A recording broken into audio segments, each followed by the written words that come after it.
I used to look for hope anywhere I could, with my friends, with my family. Anytime something would come up in life that felt hopeless, I'd give them a call. The only problem with that was they're broken too. So they'd each give me a different answer, and I would just go with whoever made me feel the best. The one person I didn't go to was God.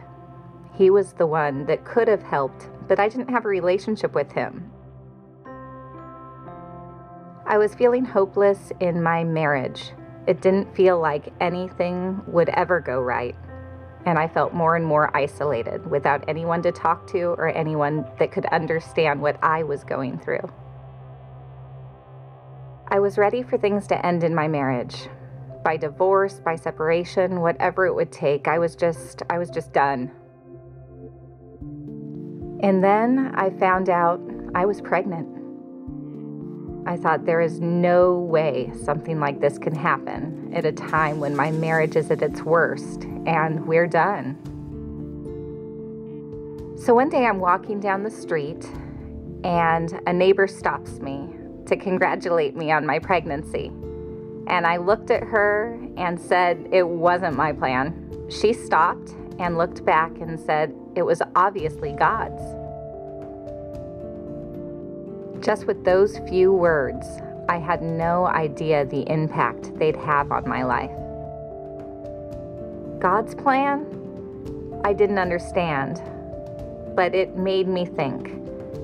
If I needed to listen to what God was saying, maybe I should go to church and find out why this was going on. I went into church and heard that it doesn't matter who your parents are, that you're here for a reason.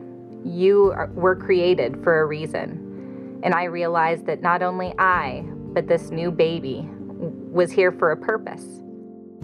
And so I promised God that starting from that day forward, I would work on my relationship with Him.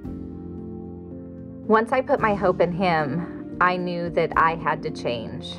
When arguments would come up, instead of fighting back, I'd pray on it.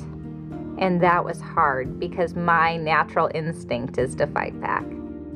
As I grew and learned more and more about God, our marriage started to look a little better. But I was really frustrated that Chad wouldn't come to church with me. After what seemed to be a very long time, I asked him, why won't you come? And he finally admitted that he didn't believe in organized religion. He talked to God on his surfboard.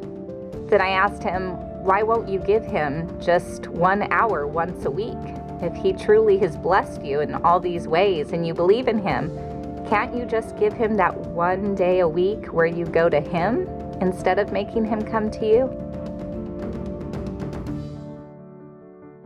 That seemed to be the turning point to get him to finally come to church. I think the bridge between Chad and I was truly church.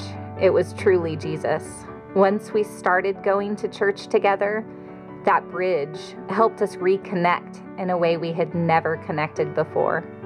Chad and I just celebrated our 15th wedding anniversary, and I'm happy to say that the child I was pregnant with, Jacob, is 8 years old.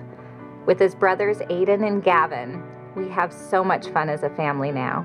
I found you can't find hope in anyone else. You can't find hope in your friends or your family.